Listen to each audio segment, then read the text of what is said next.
Una de las razones de que estemos en medio de este empastre financiero global es que la gente no entiende la diferencia entre divisa y dinero. La divisa es un medio de intercambio, una unidad de cuenta, es portátil, duradero, divisible y fungible. Fungible significa que se intercambia por otra cosa de igual naturaleza y uso. Un dólar de mi bolsillo tiene el mismo poder adquisitivo que un dólar de tu bolsillo.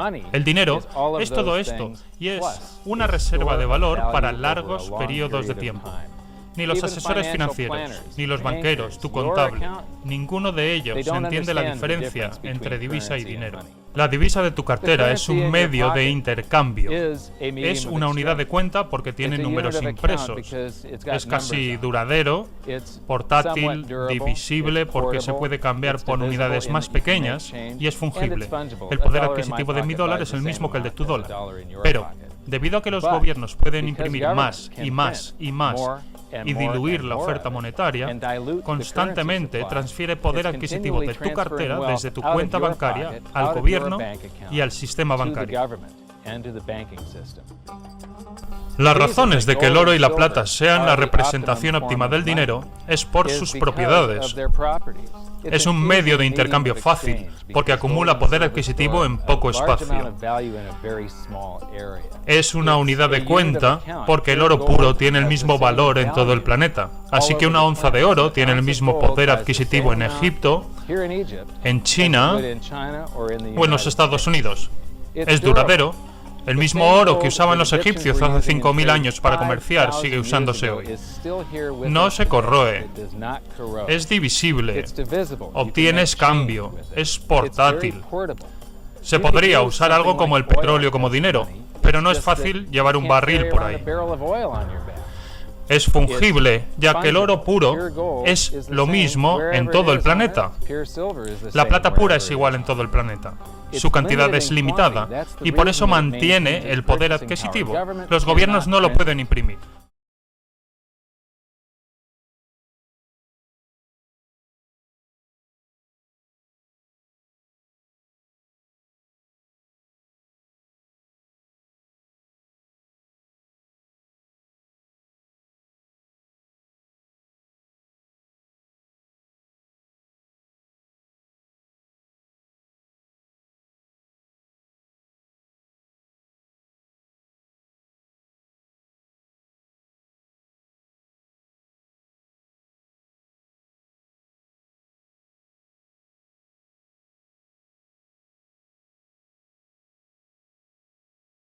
Durante los últimos 5.000 años, solo el oro y la plata han mantenido su poder adquisitivo.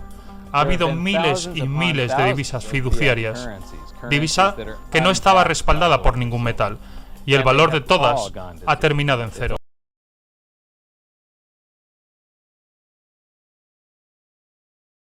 El porcentaje de fallo es del 100%. ¿Dónde acaba la gente buscando refugio a lo largo de la historia una y otra vez? Durante los últimos 5.000 años, siempre acaban en el oro y la plata. En un mundo de divisas flotantes, que es lo que son todas las divisas hoy en día, todas se mecen arriba y abajo entre ellas, pero todas se hunden respecto al oro. Esto incluye al dólar, el euro, la libra, todas. Seguirán perdiendo valor, seguirán perdiendo poder adquisitivo. Personally, I don't think there's any way of avoiding. The reason gold is so important, gold and silver, is because gold and silver is God's money. It's money made by God. And then in 1971, the U.S. government, under President Nixon, took God's money and turned it into man-made money. Never in the history of the world, this is the thing, never in the history of the world has this ever happened. In 1971, the U.S. and Nixon convinced the entire world to replace gold and silver with paper money. This stuff. Cash is trash. Now the problem is, so the dollar is going to keep dropping. So one of the reasons I can predict what's going to happen is I can predict the dollar will keep dropping simply because the U.S. government and now the euro, the European central banks, are printing so much of this trash. So you'll see gold going up in price, oil going up in price, real estate going up in price, because this is trash. So there will be more this printed than ever before, which means the dollar keeps coming down and other things keep going up. And that's really what's going to happen. It's predictable. And eventually this will go to its true worth, zero. De todo el dinero que hay en el mundo, el 97% es deuda. El filósofo francés Voltaire dijo una vez: todo el dinero impreso acaba retomando su valor original. Ninguno. Hace mucho, cuando era joven, alrededor de mis 11 años, fue cuando pasamos de un sistema respaldado por plata a un sistema fiduciario puro. La gente decía que la plata no era ya lo mismo que antes, no le dedicaban mucho tiempo tampoco a pensar en esto. Así que en 1965, el presidente Johnson dijo que la plata era demasiado valiosa para acuñar monedas y que había que poner en circulación esos sustitutivos de cobre-níquel, monedas de níquel bañadas en cobre, y el metal era mucho menos valioso que la plata.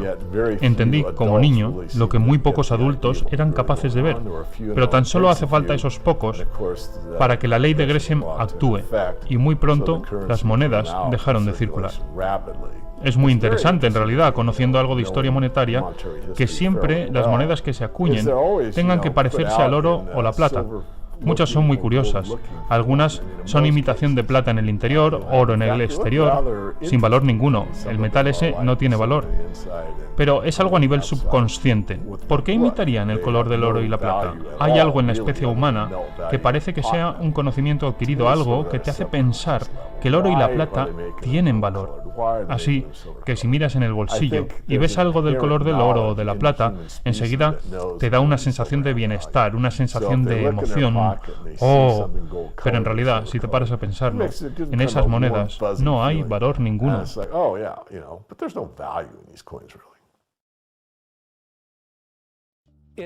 ¿Hay algún ejemplo en la historia de una divisa fiduciaria, un trozo de papel que no representa nada, que haya sobrevivido?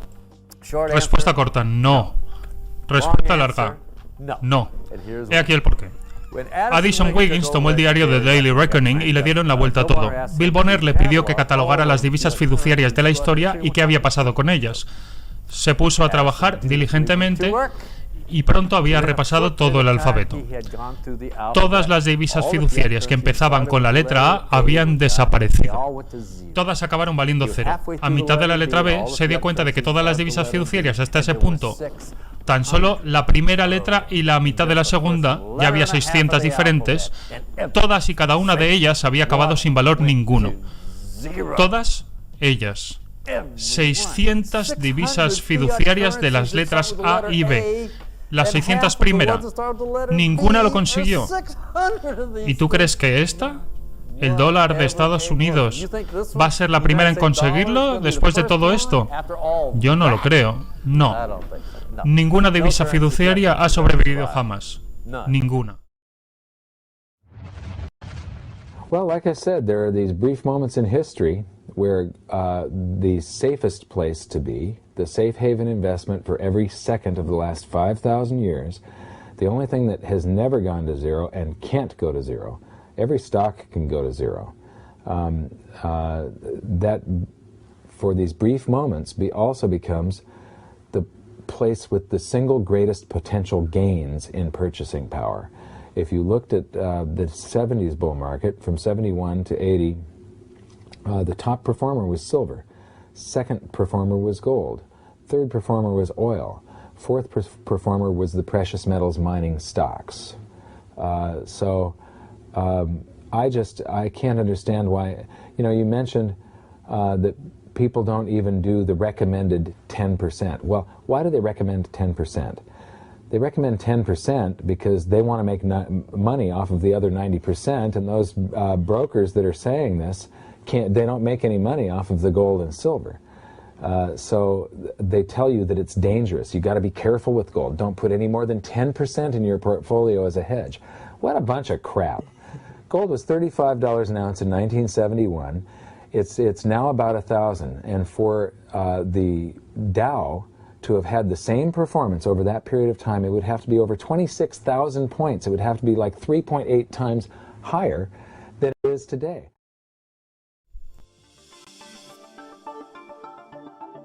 En cuanto al dinero, existe una definición aceptada de lo que es. Si aplicas esa definición a cosas que existen, que la gente toma como dinero, ¿cumplen con la definición? Tomemos el dólar papel, por ejemplo. ¿Cómo de bien ejecuta sus funciones? Reserva de valor. El dólar ha perdido el 95% de su poder adquisitivo desde la creación de la Reserva Federal en 1913, así que no es bueno como reserva de valor. Una de las cosas que hago para atraer la atención del público es poner una diapositiva que tengo en la que hay 3 dibujos. Un montoncito de dinero del Monopoly, un montoncito de billetes de la Reserva Federal, que los americanos llamarían dinero papel, y el otro es un dibujo de un American Eagle de una onza de oro puro. El título de la diapositiva es ¿cuál de estos es diferente? Si ves Barrio Sésamo o lo ven tus hijos, es una de las viñetas favoritas de Barrio Sésamo. Es como un test de inteligencia para niños de 5 años. Deben observar las 3 cosas, ver sus características y averiguar cuál de todas no se parece a las demás. He enseñado esta diapositiva a grupos de profesores universitarios de la Ivy League y también se la he enseñado a niños. He indagado la reacción de mis sobrinos, de mis primos y todo eso. Cuando los profesores la miran, dicen que claramente el dólar no es como los otros dos, ya que el oro no sirve como dinero y el dinero del Monopoly es basura y el dólar americano es una reserva de valor, así que no es como los demás. Pero los niños lo miran y dicen que la diferente es la moneda de oro, porque los otros dos son montoncitos de papel y la moneda claramente es algo distinto. Así que mi pregunta al público es ¿quién es más inteligente, un niño de 5 años o un profesor universitario de la Ivy League? Antes de la Primera Guerra Mundial, cada billete que la tesorería imprimía decía que equivalía a un depósito de dinero equivalente en moneda de oro que debía pagarse al portador a demanda. El dinero estaba en la cámara. La divisa era un billete que te daban, que funcionaba como cheque al portador, un recibo por el dinero. Como si vas a la lavandería y les das tu camisa y te dan un recibo por el valor de tu camisa. El valor es el de tu camisa de la lavandería, no el recibo que dice que eres dueño de esa camisa. Así que la divisa circulante eran los dólares y eran cheques por valor de dinero. And he said, you know, when you take your coat and at a restaurant or something, and you take it to the coat check, and they issue you a claim check, the Federal Reserve thinks that the more claim checks you print, the more coats will appear. And it's just not that way. I believe that we are going to see $6, $7, $8, $9, $10 for a gallon of gas, not because of peak oil or some revolution in the Middle East. I believe that this will happen because the money supply, which is a much larger threat to your well-being, is exploding, and that it will destroy every dollar you have ever worked for. From 1920 to 1964, a gallon of gas could be bought for a single 90% silver quarter. In 2010, when gas was about $3 a gallon, guess how much those same 90% silver quarters are worth? You guessed it, about $3. Do you want to know what that 90% silver quarter is worth today? You can go to a site called coinflation.com, and right now that same quarter is going for about $6. The reality is that gas is not going up in terms of real money like silver. Here's another example of how to look at it. A gas station in Ashland, Oregon was selling a gallon of gas for 20 cents. But if you look at the sign, it specifically says if paid with pre-1964 dimes, quarters, half, or dollar coins. This is a great way to educate people about how much our currency has been debased. Real money. This is a vault door, and this is where they've got all the great examples of the real gold and silver coins. So come on in and join me. So here we get to the first, this is gold and silver, what they're using to make money, and here we have some very early representations of gold and silver coins. And I love these displays. They start with coins in Lydia, so these coins go back to the very first minting of true coinage. So here we have the starting of the 6th century BC, and then it goes up to the 3rd century, and then from the 5th to the 11th century, and the 13th to the 15th century. And these displays just go on and on with the history of real money, gold and silver. Here is 17th and 18th century. Here we come to the 19th century, and now we're all the way up to the 20th century here. And here we come to our first example of government-issued fiat currency. This is from China. This is from 1375. And what's interesting is I have a chart that compares the value of the paper currency in China compared to silver. And there was a hyperinflation of this currency. It wasn't backed by anything. It wasn't backed by taxes. It wasn't backed by anything in the Treasury. They could just print this. And so this went into a hyperinflation because the government was just running its budget by just doing deficit spending by printing. And then I'm going to skip to some of the colonial currency. This is the United States, and each one of these currencies is printed by a different state. We've got Maryland, South Carolina, North Carolina, Connecticut, New York. This one here is particularly interesting. It's printed in the 14th year of the reign of King George III. It's dated March 25th, 1776. So this is just a few months before the Declaration of Independence. It says, "'Tis death to counterfeit." But this was printed just before we started coming out with the continental dollar, which went into a hyperinflation because of pure deficit spending on the Revolutionary War. And so this is the wall where real money gets corrupted. This is where it all turns to paper, which sometimes is backed by something, but it can be a lie. They can print more than they have of the stuff to back it. Sí, es el mejor dinero porque no hay nada ni siquiera en la misma liga. Es divisible, es permanente, es una reserva de valor, es una unidad de cuenta. Tiene todo lo que deseas para tu dinero, pero no desaparece y no se puede inflar. Eso es lo que lo hace el dinero más bonito que existe. ¿Qué más le puedes pedir a tu dinero?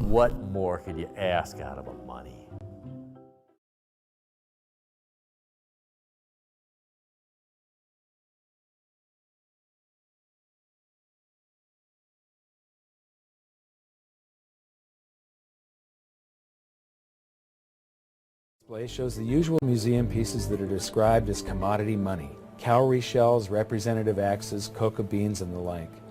While these work better than barter, none of them were actually money because they all had a weakness: one or more properties of money that they couldn't fulfill. Therefore, they are commodity currencies, not money. Some of these were widely used right up until the beginning of the 20th century, and there's some stuff here that I haven't seen before. Here's something very interesting. This brick of tea, its value is in the intrinsic. It's in the commodity that you're using. It's the tea. But this one has a certain fungibility to it. Each unit would have the same value, and you can make change. You can snap these things apart into units of 6. It's portable. It's not that heavy. This fulfills quite a few of the functions of money. I would not imagine that it's that durable. It probably doesn't wear that well. And now we come to the emergence of real money. Here we have little pieces of metal, just little pieces that have been broken off of bars or something that was cast, other little blobs of metal that were traded as a currency. You know, they had purchasing power, they had an intrinsic value, but they still weren't fungible, which means interchangeable. Every one of them had a different value. You can see that some of them have a higher silver content, some of them have a higher gold content. These are called electrum. It's a mixture of gold and silver, naturally occurring. What you notice is that this is from the 7th century BC, and then between the 7th and the 6th century, we're talking about somewhere between 680 and 630 BC, the emergence of true money. Here we've got 4 coins. The large one is a 1/3 stater coin, and the other 3 are 1/6 stater coins. Each unit is interchangeable. It's now a unit of account. You can take so many of these in trade for so many of loaves of bread, and you don't have to break out your little scale and weigh them any longer. With the little chunks of metal, you had to weigh every transaction that was going on. You had to weigh whatever your payment was and then take a guess as to what the purity was. Here you have some standards that were set by mints and guaranteed by those mints. These are a unit of account. They're fungible. Every one of them is interchangeable. They're portable, they're durable in your pocket over long periods of time. They're divisible. You can make change. You can see there's a 1/3 stater and 1/6 staters. And they're a store of value over long periods of time. These still have purchasing power today, 2,600 years after they were made. Another thing that I find really interesting is between maybe 680 BC and 300 BC, cultures all around the world, they all gravitated toward gold and silver coinage as money. The entire world sort of decided all together that gold and silver were money. Why? Because the free markets keep on selecting gold and silver as money because of the properties that it has.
Mantiene a los gobiernos bajo control. Puede mantener un sistema solvente.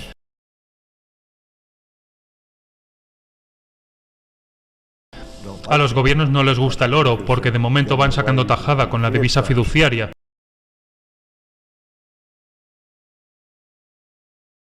Y harán todo lo posible para desacreditarlo como activo.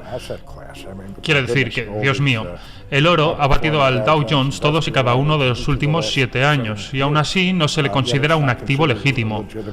¿Por qué? Es el miedo a que el oro se imponga al sistema. Contraería la capacidad del gobierno de gastar más allá de sus posibilidades. No pueden imprimirlo. No pueden imprimirlo, no. Iremos viendo que las divisas nacionales son una herramienta usada por los gobiernos y el sector financiero para absorber tu tiempo y libertad mediante el robo de tu poder adquisitivo. Así que en vez de almacenar tu energía económica, las divisas gotean. This whole idea about prices and debasement of currency, if you loan me $100 and in 2 years from now I gave you 90 back, you'd be pretty upset. But we hand back money back that's worth 10 or 15 or 20% less, and nobody seems to be able to do anything about it. It's very upsetting. But it's theft. If I don't give you your full $100 back, if you loan me $100, I'm stealing $10 from you. So somebody's stealing wealth, and this is very upsetting. But I do want to make a point about prices, because prices go up. That, to me, is not the inflation. It is one of the bad consequences of the inflation, which comes from the increase in the money supply. And that's one of the bad effects. But, you know, you took over the Fed in 2006. I have a silver ounce here. And this ounce of silver back in 2006 would buy over 4 gallons of gasoline. Today it'll buy almost 11 gallons of gasoline. That's preservation of value, and that's what the market has always said should be money. Money comes into effect in a natural way, not in an edict, not by fiat, by governments declaring it is money. But why is it that we can't consider, you know, the two of us, an option? You love paper money. I think money should be honest, constitutional, still on the books, gold and silver, legal tender. Why don't we use it? But why don't we allow currencies to run parallel? They do around the world. On alternative currencies, nobody prevents you from holding silver or gold if you want to. It's perfectly legal to do that. And you're also it's also perfectly fine to hold other currencies, euros or yen or whatever else. So in that respect, you can do that, and I'd be happy to talk to you about but other options. Mr. Chairman, that's not money. I mean, when you pay taxes to buy a coin, or you have capital gains tax, when it's not, if you have to settle a lawsuit, it's always settled in depreciating Federal Reserve notes. It's never settled in the real contract. So that's nothing near money when it's illegal to use it. But to do it, you'd have to repeal the legal tender laws. You would have to legalize this. You'd have to get rid of the sales taxes. You'd have to get rid of the capital gains taxes. People, even in Mexico, they're talking about this. They're trying to have competing currencies. They've been wiped out too many times with inflation and wipe out the middle class. They're allowing people to start to save in a silver currency. So I hope we move along in that direction. Metal-based currencies restrict the money supply because metal deposits are naturally limited. However, during the Industrial Revolution in the 19th century, the rapidly growing economy needed a means of payment which could adapt flexibly to this growth. Baloney. You can have a fixed currency supply, and when you have economic growth, it means that the currency gains in purchasing power.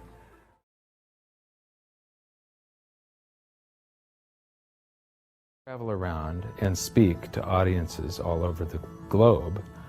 They're always amazed to find out that the currency that they're using isn't really money, and that the currency is created out of thin air, that it's nothing but a piece of paper with numbers on it, that all currencies throughout history have failed, that there have been thousands upon thousands of them, and the ones that they are using today are going to meet the same fate.